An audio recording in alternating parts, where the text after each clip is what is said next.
I did not have a straight path to my current career, to say the least, and I had actually dropped out of high school and was working as a car mechanic, a pretty decent car mechanic, and I developed a following amongst some of the University of Kentucky professors, including Dr. Sheldon Steiner. And I remember, I think it was a Friday night, I'd taken Shelley's car back to him and we were talking about things, and he just sort of brought up the idea, did I really want to do this for the rest of my life? And I think he sort of opened a door for me, and not only that, but I did get a GED. I started first in night school and then transitioned to day school, but he gave me a job in the lab. I picked up a really interesting project that he was going to assign to a postdoc, and not only did it really get me to go to college, but it really opened my opportunities up to become a scientist. Well, he came to the lab. I think my car had an engine problem, basically, and I forget who introduced him. I can't remember who introduced you in the lab. At any rate, he was involved in fixing my Toyota Corolla at that point, which needed major fixing. And then we started to chat, and as he said, one thing led to another, and you could see right away that he was really smart. When you see a talented person, I mean, his perspective is one thing. My perspective was he's a really bright kid, and I have a chance to have him work in the laboratory and see what goes. Well, Shelley's obviously a great guy, right?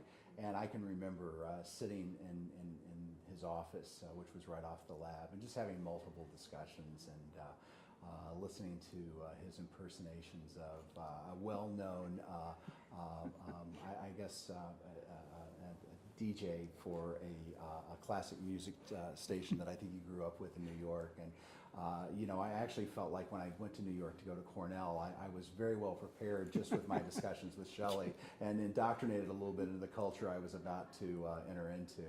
So I always remember Shelley as being a very friendly and opening and welcoming person. And again, as I said, as I've gotten older and as I've done this myself, to give somebody who was as junior as I was the opportunities and the chance that I had, and to really, say, well, what about this experiment or that experiment?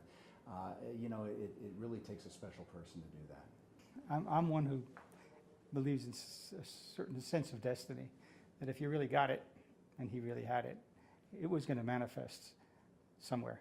Whether it was exactly in this slot or not, you can't be sure, but he certainly was going to go forward. He had the personality. He was a really, really nice guy, and he was as bright as could be. And that brightness came through quickly. Very short discussions with him, you could see that he was really thoughtful, and that basically would have played out for him, whether it was through me or somebody else, I believe. So it was his trip, yeah. And it's a great trip. Well, I'd also say that a lot of people have athletic ability, but unless somebody gets you the right shoes, you're not going to be a winner. And Shelley here, he got me started, so I really owe him a lot.